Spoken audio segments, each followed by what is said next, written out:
নমস্কার। আজকের রেসিপি কাঁচকলার কোপ্তা।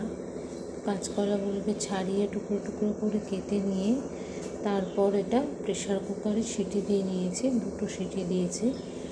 তারপর ওটাকে মেখেছি হচ্ছে একটু আটা দিয়েছি, ময়দাও দেওয়া যায়, ময়দা যেহেতু ইউজ করি না। আটা, গোলমরিচ, নুন, হলুদ দিয়ে আর মিষ্টি দিয়ে মেখেছি।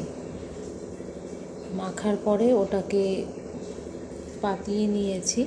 পাতিয়ে নেওয়ার পরে এরকম বড়ি বড়ি আকারে কেটে নেওয়ার পরে ওটাকে ভেজে রেখেছি আলাদা। আর এদিকে তো আলুগুলো ভেজেছি, আর মশলাতে দিয়েছি ধনে গুঁড়ো, জিরে গুঁড়ো, আদা এতে চলবে না কাঁচকলাতে যেহেতু, ধনে গুঁড়ো, জিরে গুঁড়ো, লঙ্কা, হলুদ।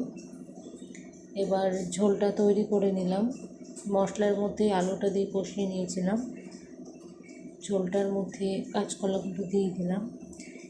আর শেষে নামানোর সময় দিয়েছি ঘি, গরম মশলা, সামান্য মিষ্টি।